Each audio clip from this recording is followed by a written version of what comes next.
بسم الله الرحمن الرحيم.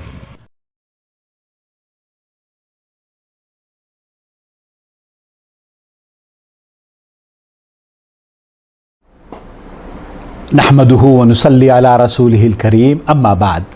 معزز ناظرین کرام، ہم اپنے ارد گرد ایسے لوگوں کو پاتے ہیں جو گالی گلوچ اور ایسے الفاظ کے نشتر یا تیر چلاتے ہیں جن کا مقصد آپ پر الزام لگانا، آپ کی شخصیت کو مجروح کرنا اور آپ کے حوصلوں کو پست کرنا ہوا کرتا ہے. ایسی صورت میں جب کہ گالی گلوچ کا ماحول ہو، سوشل میڈیا پر کمنٹس میں گالیاں پڑھنے کو ملتی ہوں، ایسے حالات میں جب کہ آپ پر طرح طرح کے الزامات لگائے جاتے ہوں، ہمیں اور آپ کو کیا کرنا چاہیے؟ قرآن کریم میں اللہ عز و جل ارشاد فرماتا ہے، خذ العفو وامر بالعرف واعرض عن الجاہلین.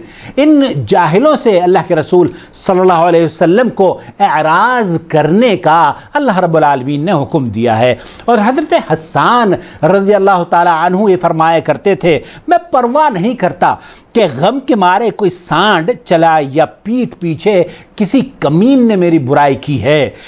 مطلب یہ ہے کہ کمینوں کی برائی اور حقیروں کی گالی اور گلوچ اور لوگوں کے آبرو پر حرف رکھنے والوں کی باتیں تمہیں کچھ نہیں بگاڑ سکتی. اور یہی وجہ ہے ابراہیم لنکن جو امریکی صدر تھے، ان کے پاس صبح و شام ایسے بہت سارے خطوط آیا کرتے تھے جن میں سب و شتم، گالی اور ان پہ طرح طرح کے الزامات لگائے جاتے تھے.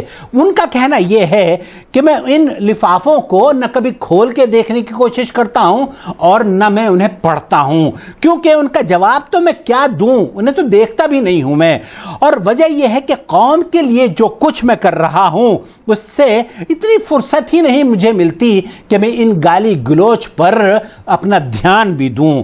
تو آپ کو اور ہمیں ان ایسے جاہلوں سے اعراض کرنا چاہیے، بچنا چاہیے، درگزر سے کام لینا چاہیے. اور کسی بھی مسلمان کے لیے ان کو اہمیت قطعی طور پر نہیں دینی چاہیے. کسی بہادر کو ان کی بنیاد پر کوئی اقدام نہیں کرنا چاہیے. کوئی پہلوان اگر ہو، کوئی عقل مند اگر ہو، کوئی گالی اگر آپ کو دیتا ہو تو اس کے خلاف آپ کو کوئی ایسا کام نہیں کرنا چاہیے جو کہ آپ کی بہادری پر حرف آئے. کسی بھی مسلمان کو دوسری جنگ عظیم میں کہا جاتا ہے کہ دوسری جنگ عظیم میں امریکی امیر البحر ایک شاندار اور مشہور آدمی تھا، لیکن اس کے ماتحت اسے ناپسند کیا کرتے تھے اور گالیاں دیا کرتے تھے. ایک دن اس نے بولا کہ اس تنقید سے میرا کیا بگڑے گا، یہ جو تنقید تم کرتے ہو اس تنقید سے میرا کیا بگڑے گا؟ اب میں بڑا ہو گیا ہوں، عمر خاصی ہو گئی ہے، میں جانتا ہوں کہ باتوں سے بلندی نہیں ڈھہتی، نہ وہ مضبوط دیوار کو گرا سکتی ہے. باتیں مضبوط دیواروں کو نہیں گرایا کرتی.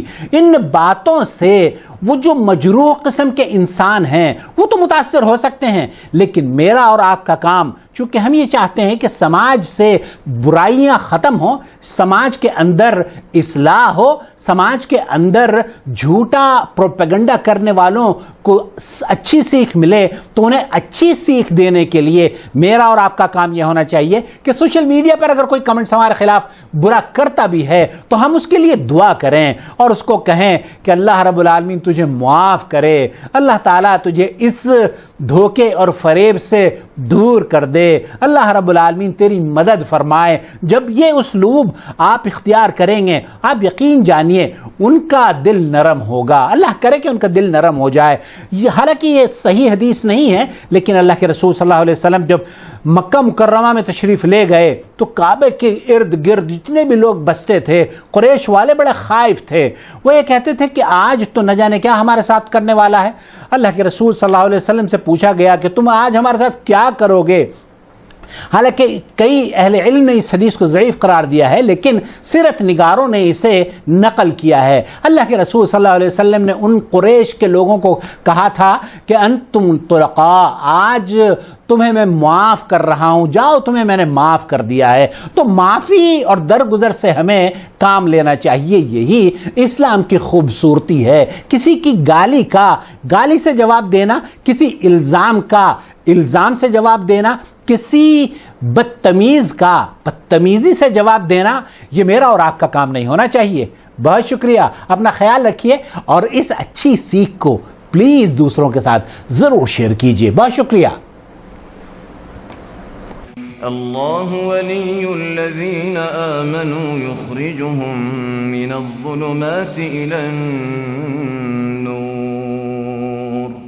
والذین كفروا أولیاؤهم الطاغوت یخرجونهم من النور إلى الظلمات أولئك أصحاب النار هم فيها خالدون۔